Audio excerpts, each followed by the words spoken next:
Zero, agricoltura, pesca e ambiente, a cura di Lorenzo Viviani.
Buonasera, a voi la linea.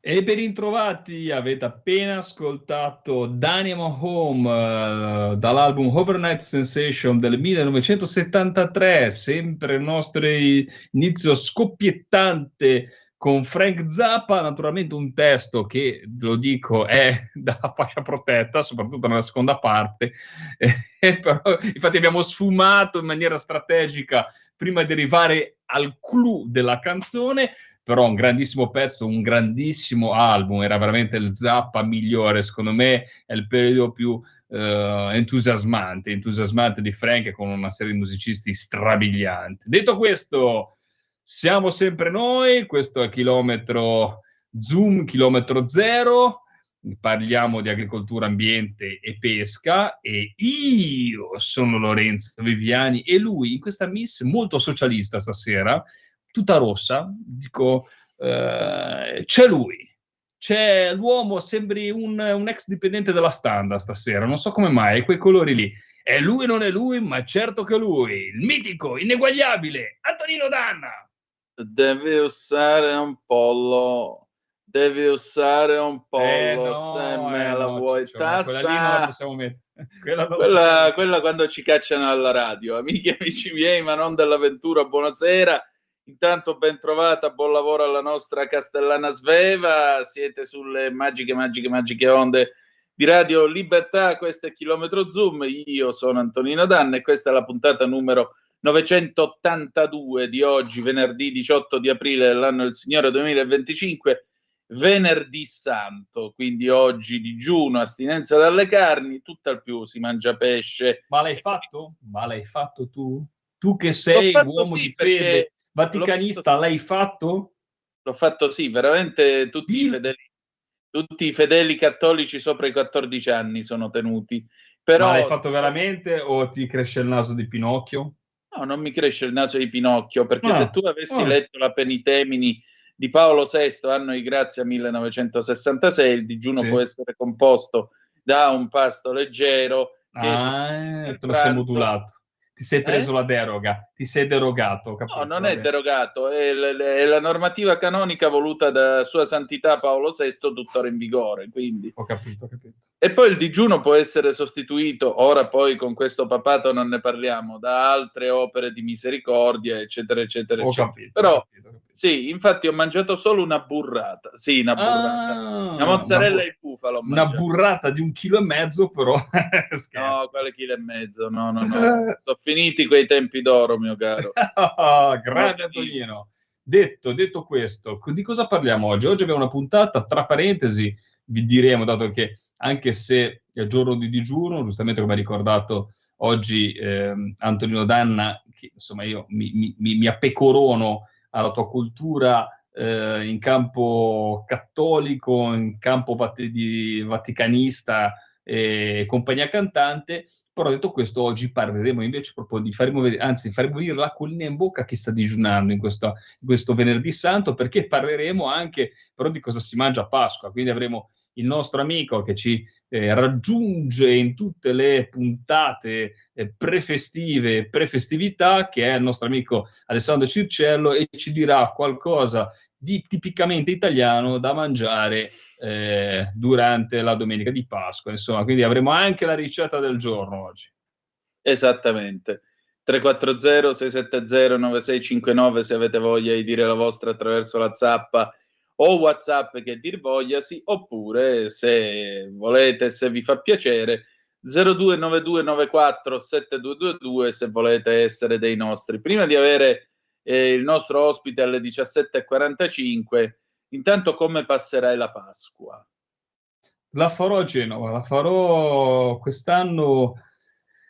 La farò a Genova perché vado dai parenti di mia moglie, quindi dalla famiglia di mia moglie, che non si può spostare per vari motivi, quindi sarò genovese. Questa Bueno. tra parentesi, Genova, che poi ne parleremo con il nostro ospite, che tra poco ci parlerà di una bella cosa che sta su Genova, quindi non sarà ancora aperta per Pasqua, ma insomma Genova vi consiglio di venire a visitare per tanti motivi, ma ci saranno una decina di giorni, diciamo, veramente intensi, con una kermesse, con una manifestazione internazionale, ma non vi anticipo nulla. Però io, a parte che adesso come la passerei te, ma soprattutto, ma quanto sei bello stasera, Antonino, ma quanto sveva, dimmi, ora guardalo e dammi un voto a Antonino. Voglio il voto su Antonino, perché è la prima volta, signori e signori, che lo vedo con una camicia, l'ho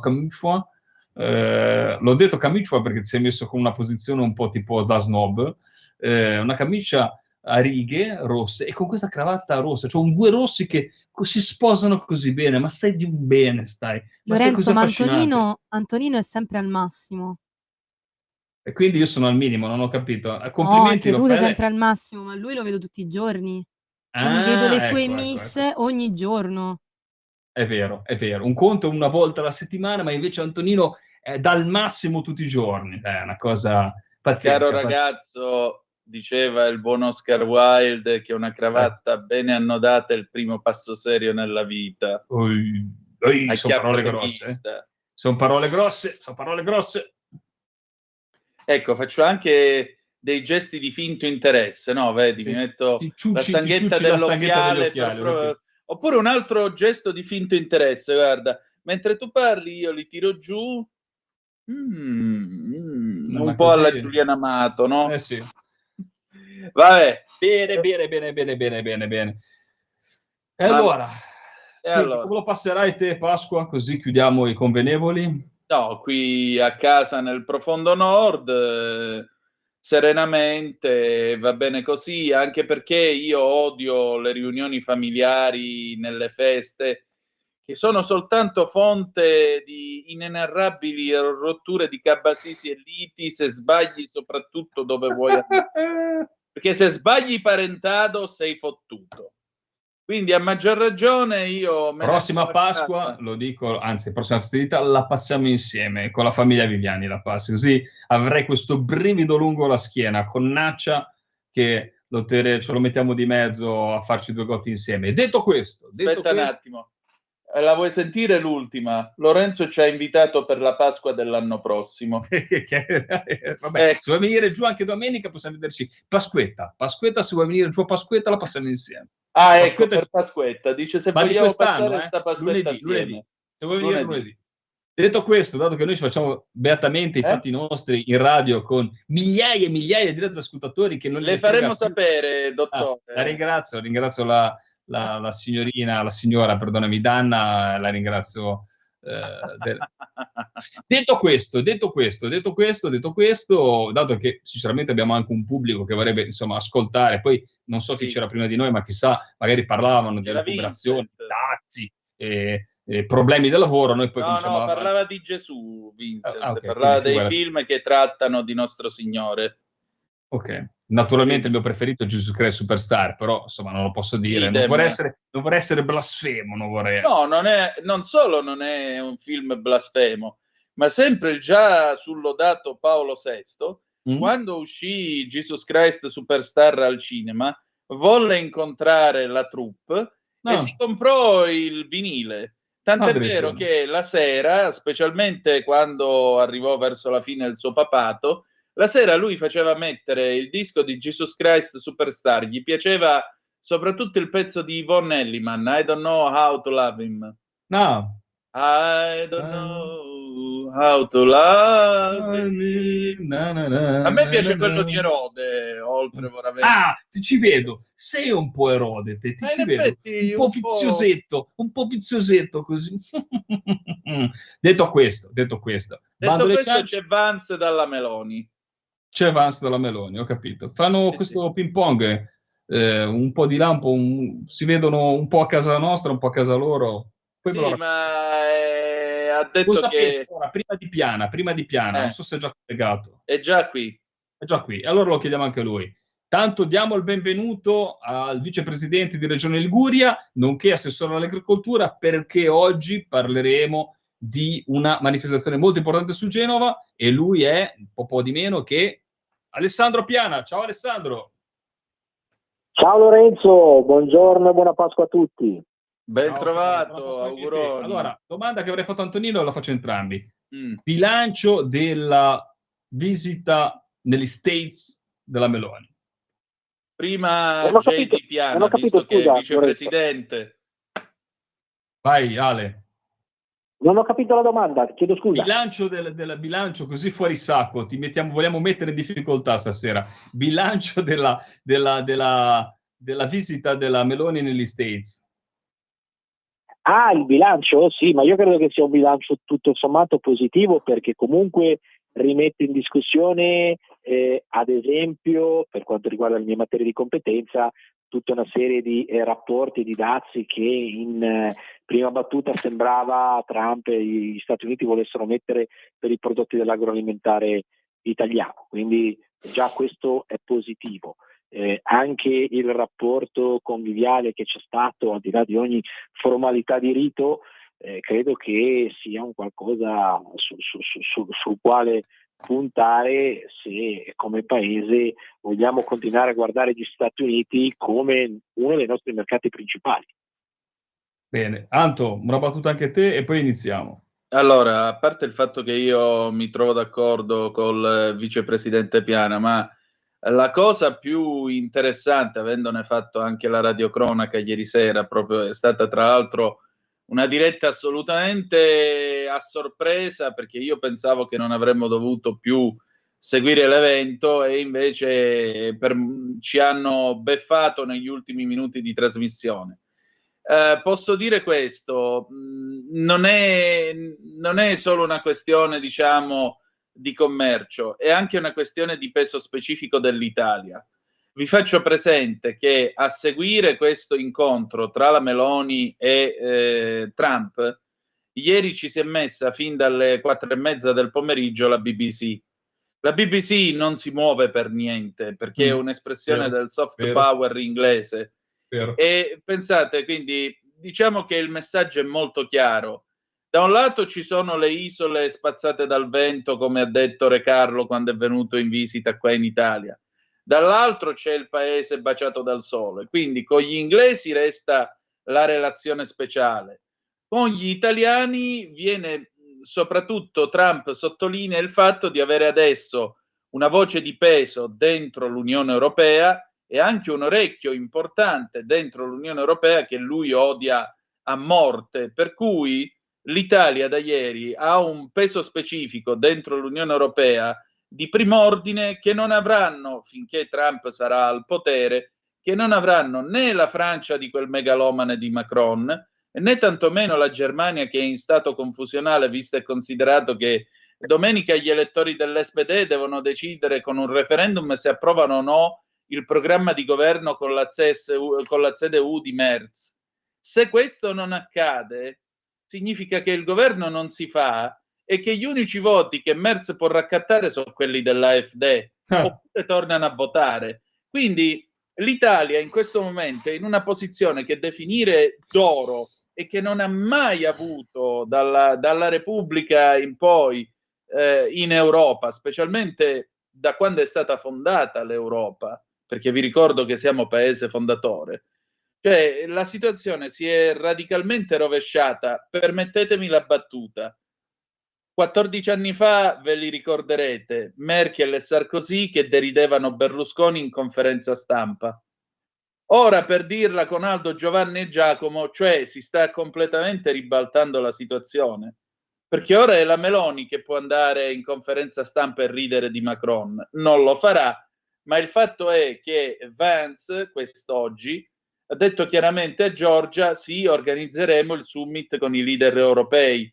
Significa che è Giorgia che deve tirare le fila, non la baronessa von der Leyen, non Macron, non gli altri. Quindi l'Italia da questo momento per loro è l'interlocutore del caposaldo americano in Europa. Chi vuole parlare con Washington deve segnarsi indirizzo e numero di telefono di Palazzo Chigi, se no si attacca.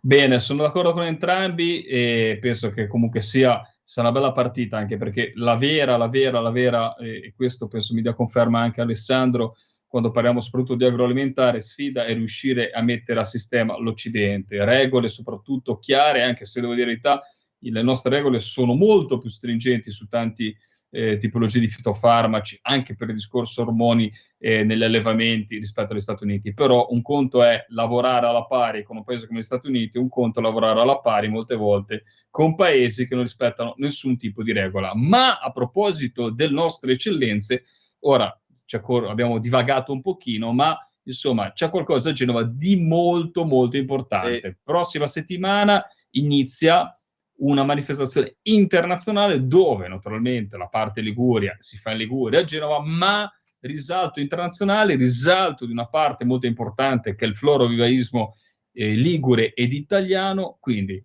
Alessandro, sei il padrone di casa, raccontaci un po' di questo Euroflora 2025.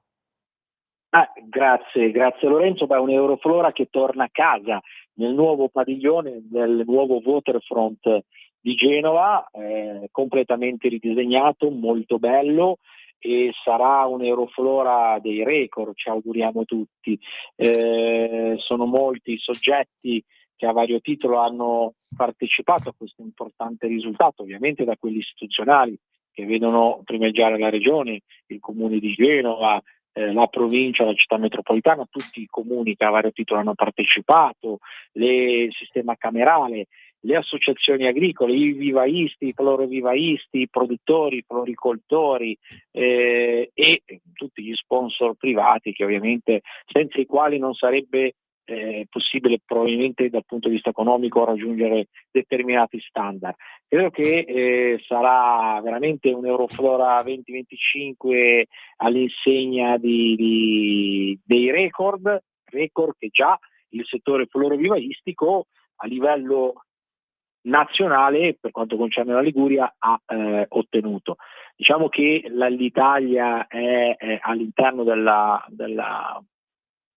dell'Europa, è il paese che produce più fiori, e l'80% di questi fiori, così come avviene in Liguria, va all'estero, va anche oltreoceano, e contribuisce ogni singolo fiore a diventare una sorta di biglietto da visita per il nostro paese. Quindi non è soltanto un prodotto che va all'estero e crea diciamo così, e contribuisce a creare un PIL, ma è anche sicuramente un veicolo di promozione che dice quanto siamo belli, quanto siamo bravi, e soprattutto per quanto riguarda il settore degli ibridatori, quanto siamo anche fantasiosi nell'andare tutte le volte a inventarci dei fiori nuovi che possano essere appetibili sul mercato ed andare incontro a quelle che sono magari delle esigenze di moda, di colori, di fiori e di forme cambiate rispetto al passato. Assolutamente, ma poi mi viene da pensare anche a tutto il tema ambientale, insomma c'è tantissimi contenuti, fra parentesi, anche come dicevi te, si ritorna a Portantico, i giardini nuovi scusami, Portantico, si torna alla fiera con i giardini nuovi della fiera, quindi saranno i giardini nei giardini di Euroflora, insomma tanto, ecco.